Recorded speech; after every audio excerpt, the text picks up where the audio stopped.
2 நாளாவே மண்டையில இதான் ஓடிட்டே இருந்துச்சு. என்ன பேசுறது, எதை பேசுறது, அப்புறம் தான் ரொம்ப சந்தோஷமா இருந்துச்சு. உள்ள உட்காந்து பேசிட்டு இருந்தப்ப தான் சங்கர் சாரே சொன்னாரு, 2 நாளா இதுதான் என் மண்டையில ஓடிட்டே இருக்கு. எல்லாத்தையெல்லாம் பேசலாம் முடியாது, ஏதோ 4 விஷயம் பேசலாம் அவ்வளவுதான். வந்தா உள்ள ரஜினி சார் வந்து உட்காந்து எப்போதாவது சந்திக்கிற போது பார்க்கிற போது சொல்லுவாரு, நீங்க பேசுறதெல்லாம் நான் பார்த்துருக்கேன் கோபி, ரொம்ப நல்லா இருக்கு அப்படின்னா. அப்பெல்லாம் ரொம்ப சந்தோஷமா இருக்கு. ஆனா அவர் பார்க்கறப்ப பேசுறதுங்கிறது பதட்டமா இருக்கு.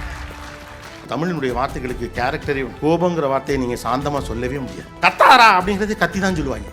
அமைதியாரு சொல்லி அமைதியாயிருவோம். ரகசியம் பேசல ஒரு விஷயம் ரகசியமா சொல்றேன், மைக்ல சொல்லி மெதுவா பேசுவாங்க, கவனிச்சிருக்கீங்களா?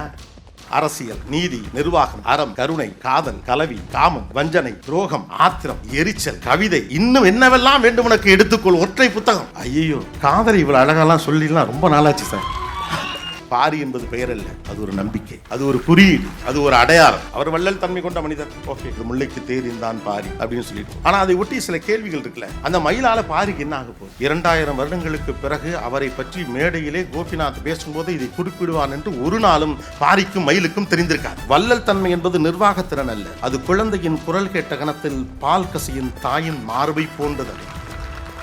அப்படி வரணும். தெறிக்க விடும் காரம் நிறம் சுவையை தருகிறது. ஆச்சி மிளகாய் தூள் தெறிக்க விடும் காரம் நிறம் சுவை. ஆயுர்வேதம் ஒரு பொக்கிஷம், நம் ஆயுள் நீட்டக்கும் அற்புதம். டாக்டர் ஸ்ரீவர்மாஸ். எல்லாருக்கும் வணக்கம்.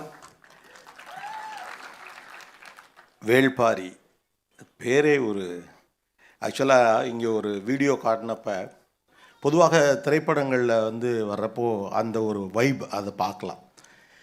அந்த பாரிங்கிற அந்த பேரை போட்டவுடனே இங்கிருந்து அந்த கைத்தட்டல் சொன்னிச்சு அவர் எந்த அளவு உள்ள ஊடுருவி இருக்கிறார் அப்படின்னு சொல்லிட்டு ரொம்ப மகிழ்ச்சி. ஒரு எழுத்தாளர் எந்த அளவு டெடிக்கேட்டடாக இருக்க முடியும் அப்படிங்கிறது, தமிழ் எழுத்தாளர்கள் பெரும்பாலும் டெடிக்கேட்டடாக தங்களுடைய பணிகளை செய்யக்கூடியவர்கள். 7 ஆண்டுகள் தொடர்ச்சியாக ஆய்வு செய்திருக்கிறார் சு வெங்கடேசன் அவர்கள். அதையும் தாண்டி மேற்கு தொடர்ச்சி மலைகள் 20 ஆண்டுகள் 25 ஆண்டுகள் தொடர்ச்சியாக அதோடு தொடர்பு இருந்து இயற்கையோடு கூடிய வாழ்வு எப்படி இருந்தது என்பதை உள்வாங்கி கொண்டிருக்கிறார். இந்த புத்தகத்தில் இருக்கக்கூடிய ஆக்சுவலாக கடந்த 2 நாளாகவே மண்டையில் இதான் ஓடிக்கிட்டே இருந்துச்சு. அப்புறம் தான் ரொம்ப சந்தோஷமாக இருந்துச்சு. உள்ளே உட்காந்து பேசிட்டு இருந்தப்போ தான் சங்கர் சாரே சொன்னார், 2 நாளாக இதுதான் என் மண்டையில் ஓடிக்கிட்டே இருக்கு. சங்கர் சாருக்கு ரொம்ப நாளாக இதான் என் மண்டையில் ஓடிக்கிட்டே இருக்கும். அதனால் ஸோ என்ன பேசுறது, எதை பேசுறது, உள்ளே போனால் இதை பேசுவோம், அப்புறம் பார்த்தா இல்லை இதை பேசுவோம், அப்புறம் போனால் இதை பேசுவோம், அப்புறம் தான் தெரிஞ்சு எல்லாத்தையெல்லாம் பேசலாம் முடியாது, ஏதோ 4 விஷயம் பேசலாம் அவ்வளோதான். வந்தால் உள்ள ரஜினி சார் வந்து உட்காந்துருக்காரு. அடிக்கடி எப்போதாவது சந்திக்கிற போது பார்க்குற போது சொல்லுவார், நீங்கள் பேசுகிறதெல்லாம் நான் பார்த்துருக்கேன் கோபி, ரொம்ப நல்லா இருக்குது அப்படின்னு. அப்போல்லாம் ரொம்ப சந்தோஷமாக இருக்கும். ஆனால் அவர் பார்க்குறப்ப பேசுகிறதுங்கிறது பதட்டமாக இருக்குது. ஒரு குறிஞ்சி நிலத்தினுடைய ஓவராலாக சு வெங்கடேசன் அவர்களை வந்து நான் இந்த இடத்துல எப்படி பார்க்குறேன்னா, ஒரு டூரிஸ்ட் கைடாக ஒரு இடத்துல ஒரு ஒர்க் பண்ணுற மாதிரி ஃபீல் ஆகும். பாரியின் கைகளை பிடித்து கொண்டு கபிலரும், கபிலரின் கைகளை பிடித்து கொண்டு பாரியும் நடக்கக்கூடிய அந்த குறிஞ்சி காடுகளில், மலைமுகடுகளில் கூடவே இருவரின் கைகளையும் பிடித்து கொண்டே நடக்கிறார் சு வெங்கடேசன். போதாக்குறைக்கு அத்தனை பேரையும் கூடவே அழைத்து செல்கிறார். இதுதான் அந்த பாம்பு, இந்த பாம்புக்கு ஒன்று இருக்கிறது, இதுதான் அந்த கொல்லி விதை. மீன் வேண்டுமா சொல், மயக்கம் வேணுங்கிறத மட்டும் எடுத்துப்போம், மீதி எல்லாம் மயக்கம் தெளிஞ்சவொடனே தானாக உள்ளே போயிடும். அப்படி ஒவ்வொரு கதாபாத்திரத்துக்கும் ஒவ்வொன்று. சில நேரங்களில் ஒரு குழந்தையிடம் கதை சொல்லும் அப்பாவை போல இருக்கிறது அவருடைய எழுத்து. பிள்ளைகள்கிட்ட கதை சொல்கிறப்ப இதுதான் கதைன்னு ஆரம்பிக்க மாட்டோம், ஒரு கதையை ஆரம்பிப்போம். அதுக்கப்புறம் அந்த கதை எப்படி டெவலப் ஆகும்னா, அந்த குழந்தை கேட்க கேட்க அதுலேருந்து ஒரு கதை வரும், அதுலேருந்து ஒரு கதை வரும். ஒரு இனக்குழுவுக்குள் போகிற போது இதை ஏன் செய்கிறார்கள், தெய்வமாக விலங்குனா என்ன அப்படின்னா அது ஒரு விலங்கு அப்படின்னு ஆரம்பித்து அதன் மீது இருக்கக்கூடிய நம்பிக்கை, அதை கைப்பற்றுவதற்காக நடந்த போராட்டம், அது சொல்லுகிற போது ஏற்படக்கூடிய வாய்ப்பு, இப்படியாக பல விஷயங்கள் பேசிட்டு போகிற மாதிரி ஒவ்வொரு விஷயத்தையும் சொல்லிட்டே போகிறார். குழந்தை திடீர்னு ஒரு கேள்வி கேட்டவுடனேயும் மறுபடியும் அங்கிருந்து இன்னொரு இடத்துக்கு உங்களை கூட்டிகிட்டு போகிறார். ஸோ அந்த எனக்கு என்னென்னா அந்த கட்டற்ற அவருடைய சுதந்திரம் ரொம்ப பிடிச்சிருந்துச்சு. ஒரு சுதந்திரமான மன உணர்வோடு ஒரு வீர காவியத்தை எழுதியிருப்பதெல்லாம் சாதாரண விஷயமே இருக்க முடியாது. இன்ஹிபிஷன்ஸே இல்லாமல் அதை அட்டன் பண்ணுறது அப்படிங்கிறது இருக்குல்ல, மையப்புள்ளிகளை இணைப்பது, ஒன்றோடு ஒன்று தொட்டு தொட்டு ஒரு தொடர் சங்கிலியை போல், ஒரு மாலை கட்டுவதை போல் நகர்த்தி கொண்டே போகிறார். ஒவ்வொரு கட்டத்தில் ஒவ்வொரு மாதிரி இருக்கார், ஒவ்வொரு கட்டத்தில் நம்மளை அழைச்சிட்டு போகிறார், ஒரு இடத்துல ரொம்ப சீரியஸ் ஆகிறார். எனக்கு ரொம்ப ஆச்சரியம் என்னென்னா, எப்படி ஒரு மனிதன் ஒரே ஒரு புத்தகத்துக்குள் தான் நினைக்கிற அத்தனையும் பேசியிருக்கிறார் என்பதுதான்.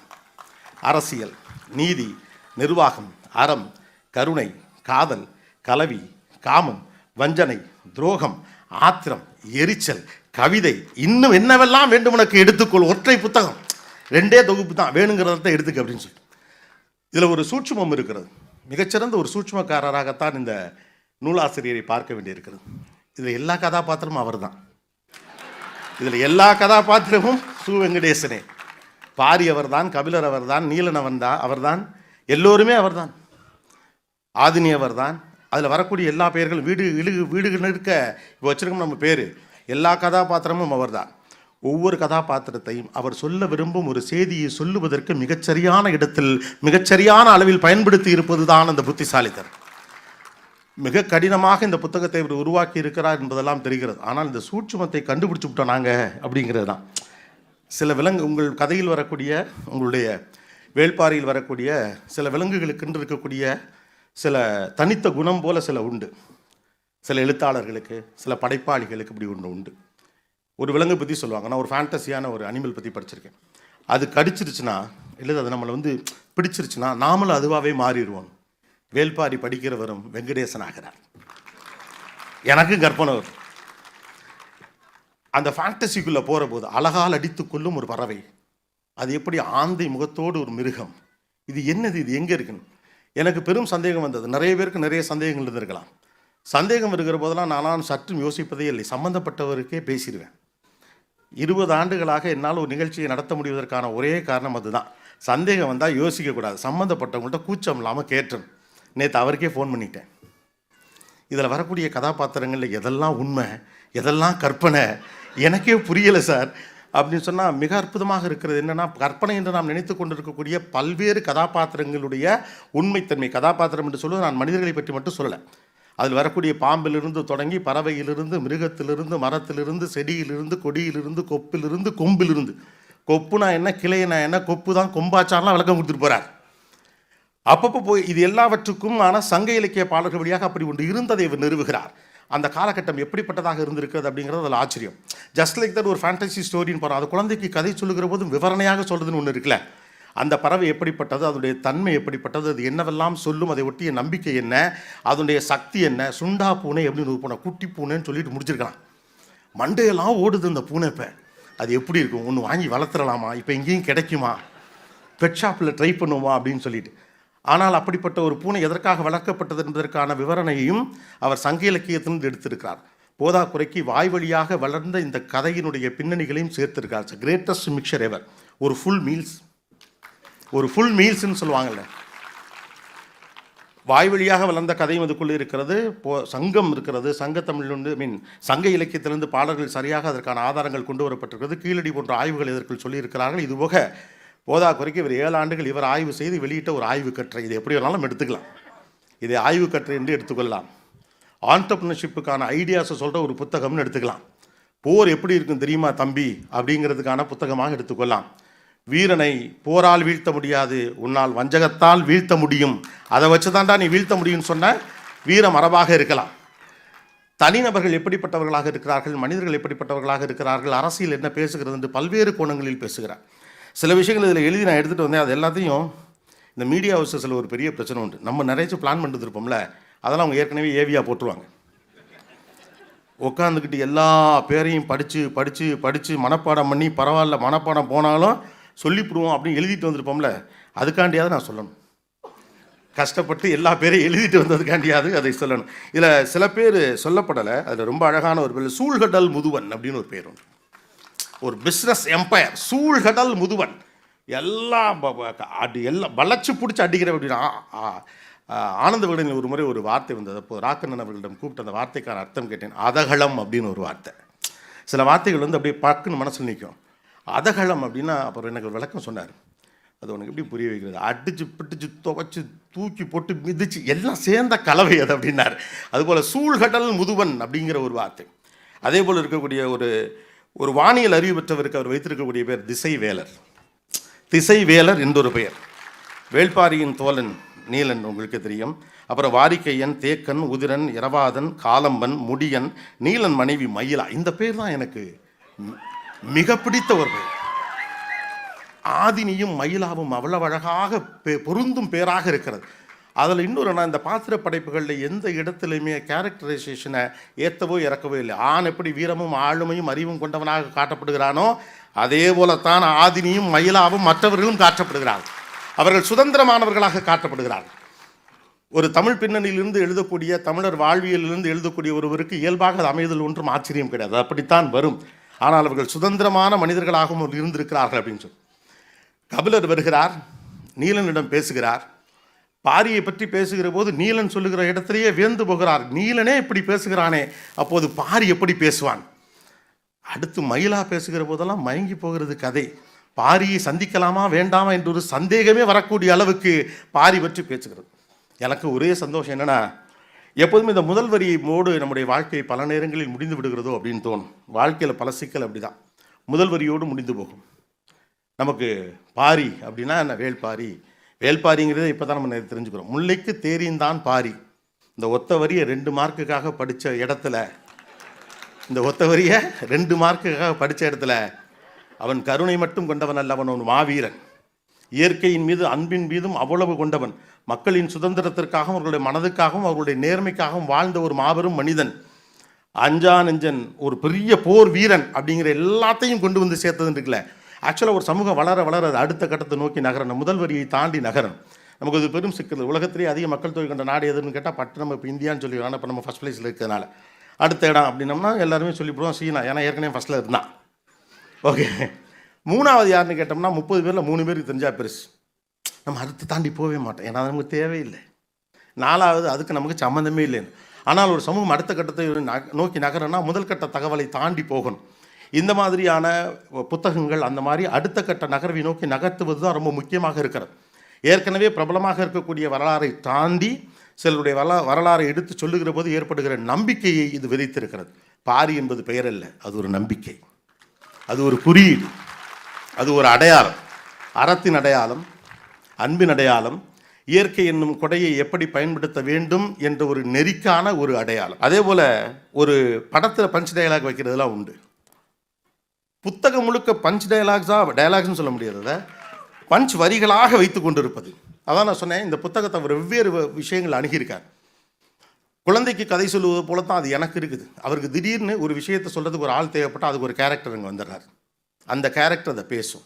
அந்த கேரக்டருக்கு அதுக்கான டைனமிக்ஸையும் அவர் பில்ட் பண்ணிடுறார். எதையொன்றையும் தேவையாக மாற்றுவது தான் வணிகம். எதில் எழுதியிருக்குது? வரலாறு பேசுகிற ஒரு புத்தகத்துக்குள்ளே இருக்கிற வார்த்தை எதையொன்றையும் தேவையாக மாற்றுவது தான் வணிகம்.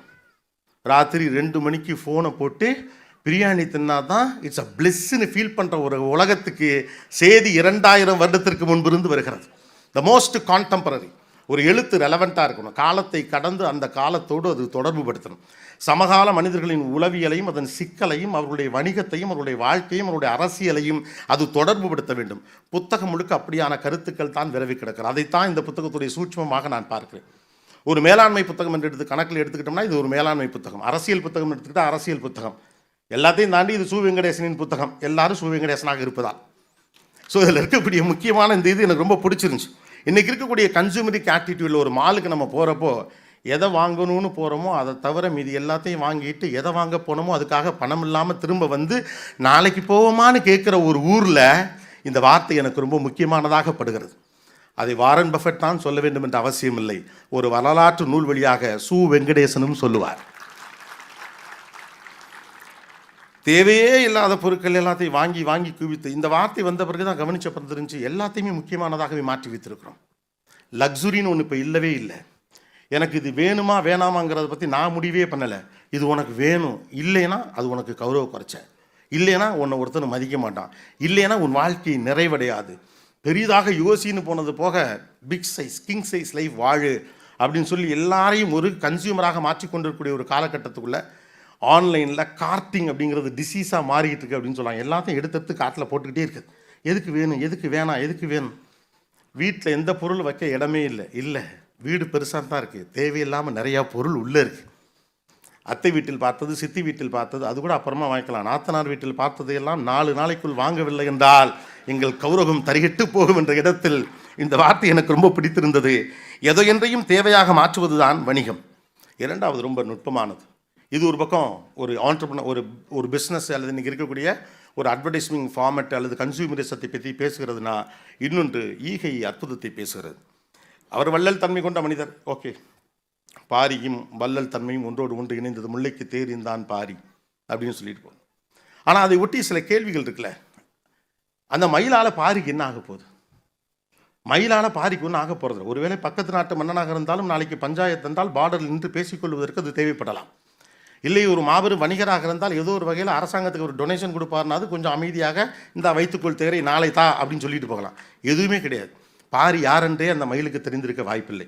அந்த மயில் யாரென்றும் பாரிக்கு தெரிந்திருக்க வாய்ப்பில்லை.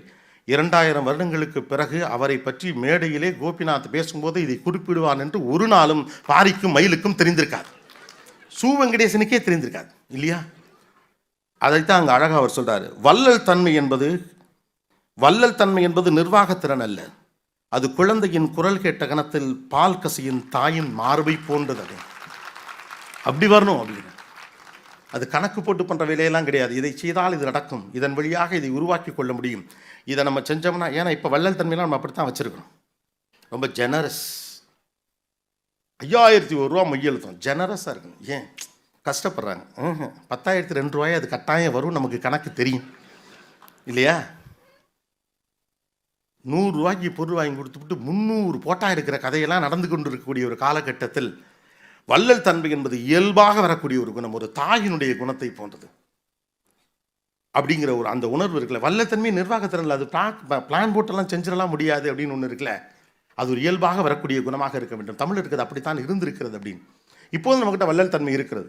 ஆனால் அதெல்லாம் கொஞ்சம் மாறிக்கொண்டு இருக்கக்கூடிய இந்த காலகட்டத்தில் இதனால் எனக்கு பலன் கிடைக்கும், இந்த சொந்தக்காரனுக்கு நான் இதை செஞ்சால் எனக்கு பலன் கிடைக்கும், அல்லது என் நண்பனுக்கு நான் இதை செஞ்சால் பலன் கிடைக்கும். நம்மளுடைய நெட்வொர்க்கிங் நம்ம பண்ணக்கூடிய எல்லா விஷயத்தின் பின்னாலும் வள்ளல் தன்மை எதுவும் கிடையாது. எல்லாமே இன்றைக்கி ஒன்று செஞ்சால் நாளைக்கு நமக்கு கிடைக்கும், 1 போட்டால் 2 கிடைக்குமா, 2 போட்டால் 4 கிடைக்குமாங்கிற கணக்கு நடந்து கொண்டு இருக்கக்கூடிய காலகட்டத்தில் வள்ளல் தன்மைக்கான ஒரு டெஃபினேஷன் இதன் வழியாக சொன்னது போல தெரிகிறது. வல்ல தான் நம்ம இதில் ஏற்கனவே பல வார்த்தைகள் இருக்குது. இடது கை கொடுக்கிறது இன்னும் வலது கை கொடுப்பது இடது கைக்கு தெரியக்கூடாது அப்படின்னா பல வார்த்தைகள் இருந்தாலும் கூட எனக்கு ரொம்ப நுட்பமான விஷயமாக தெரிந்தது. 3வது, தீமையை கனப்பொழுதில் மாற்ற முடிகிற வல்லமை வார்த்தைகளுக்கு உண்டு. அடே அப்பா, எனக்கு அது ரொம்ப பர்சனலாக கனெக்ட் ஆச்சு. நிறைய வார்த்தைகளை கோர்த்து ஒரு நிகழ்ச்சியை நடத்தும் வேலை எனக்கு உண்டு. வார்த்தைகள் எவ்வளவு வலிமையானது என்று நான் அறிவேன். ஒரு நியாயமான நிகழ்ச்சியில் ஒரு அம்மா சொன்னாங்க, உங்களை நெகிழ வைத்த வார்த்தை அது, எந்த வார்த்தையை கேட்டபோட்டு நீங்கள் கண்ணீர் விட்டு அழுதீர்கள் அப்படின்னு கேட்டப்போ அவங்க சொன்னாங்க, நான் ஒரு பகுதியில் குடியிருந்தேன், எதிர் வீட்டில் ஒரு அம்மா இருப்பார், எப்போதாவது பார்க்குற போது புன்னகைக்கக்கூடிய ஒருவர், அவ்வளவுதான். நானும் என்னுடைய அப்பாவும் மட்டும் இருந்தோம். திடீரென்று ஒரு நாள் அப்பா இறந்து போகிறார். அந்த பொண்ணுக்கு என்ன செய்யறதுன்னு தெரில. அப்படியே உட்காந்துருக்காங்க. அப்பா இறந்துட்டார். என்ன செய்கிறது, யாரை அணுகிறது ஒன்றுமே தெரியல. ஏதோ ஒன்று தெரியுது, பிரச்சனை இருக்குன்னு தெரிஞ்சு எதிர்த்த வீட்டிலேருந்து அந்த அம்மா வராங்க. அது வரைக்கும் 2 பேர் பேசிக்கிட்டு கிடையாது, முகமன் மட்டும் தான் சும்மா பார்ப்பாங்க. அவ்வளோ அவங்கள பார்த்தோன்னே இவங்க கட்டி பிடிச்சி அழறாங்க. எனக்கு என்ன செய்யணுன்னே தெரியலன்னு சொன்னப்போ அந்த அம்மா சொன்னாங்களாம், கவலைப்படாத நான் பார்த்துக்கிறேன் அப்படின்னு. அவ்வளோதான், ஒத்த வார்த்தை. கவலைப்படாத நான் பார்த்துக்கிறேங்கிற அந்த ஒத்த வார்த்தையை 10 ஆண்டுகளுக்கு பிறகு ஒரு நிகழ்ச்சியில் சொல்லுகிறாங்க. Word as a character, word as an emotion. பல உறவுகள் பிரிந்தது வார்த்தைகளில் தான், பல மன்னிப்புகள் நடந்தது வார்த்தைகளில் தான். மிகப்பெரிய விளக்கங்கள் கொடுத்த பிறகுலாம் நடந்த மன்னிப்பை விட தெரியாமல் செஞ்சிட்டேன் சார் சொன்ன ஒத்த வார்த்தைக்காக மன்னிச்சவன் தான் கோடி பேர். தெரியாமல் செஞ்சிட்டேன்னு சொல்கிறவனை என்னடா பண்ணுறது, தெரியாமல் செஞ்சிட்டேங்கிறதுக்கு அவ்வளோ பெரிய பலி இருக்குது. என்னை மன்னிச்சிருங்கன்னு சொல்கிறதுக்கு அவ்வளோ பெரிய வார்த்தை இருக்குது. வார்த்தைகளுக்கு வலிமை உண்டு, அதுவும் தமிழினுடைய வார்த்தைகளுக்கு கேரக்டரே உண்டு. கோபங்கிற வார்த்தையை நீங்கள் சாந்தமாக சொல்லவே முடியாது. ஆத்திரம் வருது அப்படின்னு தான் சொல்ல முடியும். கத்தாரா அப்படிங்கிறது கத்தி தான் சொல்லுவாங்க. கவனிச்சிருக்கீங்களா இல்லையா? அமைதியாரு சொல்லிலே அமைதியாயிருவோம். ரகசியம் பேசல, ரகசியம் ஒரு விஷயம் ரகசியமாக சொல்கிறேன், மைக்கில் சொல்லி மெதுவாக பேசுவாங்க. கவனிச்சிருக்கீங்களா? Word as a character. ஒரு தீமையை மாற்றக்கூடிய, கனப்பொழுதில் மாற்றக்கூடிய வல்லமை வார்த்தைகளுக்கு உண்டு. ஒரு ஆட்டோக்கார அண்ணன் வராரு, நம்ம 2 வீலரில் ஒருத்தர் போகிறோம், படக்குன்னு மோதுறோம். சண்டை வரப்போ முதல்ல 2 பேருமே சொல்லுவோம், ஓ மேலே தான் தப்புன்னு. இது நமக்கு பழக்கம். இறங்கணுன்னே நீ தான் தப்பு பண்ணேன்னு சொல்லிட்டா நான் தப்பு பண்ணலன்னு அர்த்தம். ஆனால் அந்த கோபத்தில் நீங்கள் இறங்குறப்ப டக்குன்னு அந்த 2 வீலரில் வர தம்பி அண்ணே சாரினேன்னு ஒத்த வார்த்தை சொன்னால் சரி போப்பா அப்படின்னு முடிஞ்சு போச்சு. ஒரே வார்த்தை தான். அவர் யாருன்னு எனக்கு தெரியாது, நான் இறங்கையில் ஒரு 2 அடி அடிக்கணும்னு நினச்சி கூட இறங்கியிருப்பார் அவர். ஒத்த வார்த்தை தான். 10 ஆண்டுகளாக விரோதம், 15 ஆண்டுகளாக பேச்சுவார்த்தை இல்லை. ஏதோ ஒரு கல்யாண வீட்டில் புது நிகழ்ச்சியில் 2 குடும்பமும் சந்திக்கிறது. நீ சத்தா நான் வரமாட்டேன், நான் சத்தா நீ வரக்கூடாதுன்னு சொல்லக்கூடிய ஒரு வாழ்க்கை முறைக்குள் சண்டைக்குள் இருந்த குடும்பம். 2 பேருக்கு நேருங்க தான் சந்திச்சு விட்டாங்க. என்ன பண்ணுறதுன்னு தெரியல. இந்த பக்கத்தில் இருக்கவர் அவர் எப்படி எதிர்கொள்றதுன்னு தெரியாமல் நல்லா இருக்கியான்னு ஒரு வார்த்தை கேட்டுவிட்டார், அவ்வளோதான். கட் பண்ணோம்னா பந்தியில் 2 பேரும் கறிச்சோறு சாப்பிட்டுட்டு இருக்காங்க. ஆமாம், 15 வருஷத்துக்கு முன்னால் நம்ம எதுக்குடா சண்டை போட்டோம்? சண்டை எதுக்கு போட்டோம்னே தெரியல. ஒத்த வார்த்தை பேசி முடிச்சுட்டு போயிடுச்சு. நல்லா இருக்கியாங்கிற ஒரு வார்த்தை நிச்சயமாக மாற்றும். தீமையை கனப்பொழுதில் மாற்ற முடிகிற வல்லமை வார்த்தைகளுக்கு உண்டு அப்படிங்கிற அந்த பஞ்ச் டயலாக் அப்படின்னு தான் நான் சொல்லுவேன். அது எனக்கு ரொம்ப பிடிச்சிருந்தது. அதே போல் மண் என்பது போரால் கிடைக்கும், மனம் என்பது உயிரால் தான். உங்கள் அதிகாரத்தின் வழியாக நீங்கள் ஒன்றை எக்ஸிக்யூட் பண்ணிட முடியும், ஆனால் மக்களின் மனதை வெல்வது தான் உலகத்தின் ஆகப்பெரிய அதிகாரம். ஒரு போருக்கான, ஒரு அரசியலுக்கான, ஒரு நீதிக்கான, ஒரு அறத்துக்கான ஒரு கூற்றை சொல்லுதல் ஒன்று இருக்குல்ல. மண் என்பது போரால் கிடைக்கும், மனம் என்பது உயிரால் தான். மனிதனுடைய மனத்தை வெல்லுவது தான் அது கம்பெனியாக இருந்தாலும் சரி, மீடியாவாக இருந்தாலும் சரி, அரசியலாக இருந்தாலும் சரி, எதுவாக இருந்தாலும் சரி தான். நீங்கள் ஃபோர்ஸ் பண்ணி ஒருத்தர் வேலையை வாங்கிடலாம், ஆனால் இன்வால்மெண்ட் உங்களால் ஒரு நாள் வாங்கிடவே முடியாது. உங்கள் கையில் அதிகாரம் இருக்கிற காரணத்தினால் இதை செய் நீ என்று உத்தரவிட்டு விடலாம், அந்த வேலையும் கூட நடந்து விடலாம். ஆனால் அது முழு மனதோடு நடந்ததா என்ற ஒரு மிகப்பெரிய கேள்வி இருக்கிறது. இப்படி வழிநடுக போய்கொண்டே இருக்கிறது. ஒவ்வொரு கட்டத்திலும் ஒவ்வொன்றை சொல்லிக்கொண்டே இருக்கிறார். இப்போ 4 டைமென்ஷன்லாம் எடுத்ததுக்கான காரணம், ஒன்று போரை பேசுகிறது, இன்னொன்று வாழ்வியலை பேசுகிறது, இன்னொன்று வணிகத்தை பற்றி பேசுகிறது, இன்னொன்று சமகாலத்தை பற்றி பேசுகிறது. எல்லாமே ரெலவெண்ட்டாக இருக்குது. அதனால தான் நான் சொன்னேன், இவர் பாரியின் கையையும் கபிலரின் கையையும் பிடித்து கொண்டு கூடவே நம்மையும் அழைத்து கொண்டே போகிறார். பின்னால் போகிற ஒவ்வொருவரும் அதுக்குள்ளே போகிறோம். காடு மலையெல்லாம் ஏறி இறங்குகிறார் சு. வெங்கடேசன், கூடவே நம்மையும் அழைத்து கொண்டு போகிறார். ஆனால் சற்றும் களைப்பாக இல்லை. புத்தகத்தை மூடி வைக்க மனசே வரவில்லை. எனக்கு இந்த புத்தகம் பரிசாக கிடைக்கும். ஒரு புத்தக கண்காட்சியில் பேச போன போது இந்த 2 தொகுப்பையும் என்னிடம் கொடுத்தாரு. நான் போட்டோக்கு போஸ்ட் கொடுக்கல, இப்படி பிடிச்சினா படக்கு முடி கீழே போயிட்டேன். என்னடா இவ்வளோ வெயிட்டாக இருக்குது இந்த ஒரு புத்தகம் அப்படின்ட்டு. அவ்வளோ வெயிட் இருக்க தானே செய்யும். எத்தனை உணர்வுகளை தாங்கி இருக்கிறது அந்த புத்தகம். எவ்வளவு கவலைகளையும், போரையும், வஞ்சகத்தையும், மன்னிப்பையும், காதலையும். ஐயோ, பெரிய காதலை இவ்வளோ அழகாலாம் சொல்லிடலாம் ரொம்ப நாளாச்சு சார். ஓகே, ரொம்ப மகிழ்ச்சி இந்த மாதிரியான நிகழ்ச்சியில் வந்து பேசுவதற்கான வாய்ப்பு கிடைத்ததற்கு. மற்றவர்களும் பேசுவதற்கான எனக்கு ஒரு 20 நிமிடம் கொடுத்துருந்தாங்க. ஸோ அதனால் இதோட இந்த இடத்துக்கு வரணும்னு. பட் எனக்கு ரொம்ப மகிழ்ச்சியான விஷயம் இதோடைய ஓவியங்கள். ஐயா மணியன் செல்வம் அவர்களுக்கு உண்மையிலேயே, ஏன்னா இனிமே என்ன வேணாலும் வரட்டும், ஏஐ வரட்டும், இதெல்லாம் வரட்டும், இந்த ஸ்ட்ரோக்கை யாராலையும் கொண்டு வர முடியுமான்னு எனக்கு தெரியல. கண் முன்னால் வந்து நிற்கிறாள் ஆதினி. ஒவ்வொருத்தரும் கண் முன்னால் வராங்க. பாரி அந்த லுக் அண்ட் ஃபீல் பாருங்க. இவர் எப்படி இருப்பார்னு எப்படி இது பண்ண முடியும்? இது எல்லாவற்றையும் விட ஒன்று என்னென்னா, தான் உணர்ந்த ஒன்றை, தான் நேசிக்கிற ஒன்றை, தான் நம்புகிற ஒன்றை, தான் பார்த்த ஒன்றை, தன்னுடைய கற்பனையெல்லாம் தாண்டிய ஒன்றை, தன்னுடைய கட்டற்ற சுதந்திரமான கற்பனையால் கிடைத்த உணர்வையும் தகிப்பையும், அந்த வாந்த தன்னுடைய வாசகனுக்கு கொண்டு போய் சேர்ப்பது என்பது ஒரு எழுத்தானக்கு எளிதான விஷயம் அல்ல. அது மிக இயல்பாக வாய்த்திருக்கிறது சு. வெங்கடேசன் அவர்களுக்கு. வாழ்த்துக்கள் சார். பாரியின் வாசகர்களுக்கு நன்றியும் வாழ்த்துக்களும். நன்றி. தெறிக்கவிடும் காரம் நிறம் சுவையை தருகிறது. ஆச்சி மிளகாய் தூள் தெறிக்கவிடும் காரம் நிறம் சுவை. ஆயுர்வேதம் ஒரு பொக்கிஷம், நம் ஆயுள் நீட்டக்கும் அற்புதம். டாக்டர் ஸ்ரீவர்மாஸ்.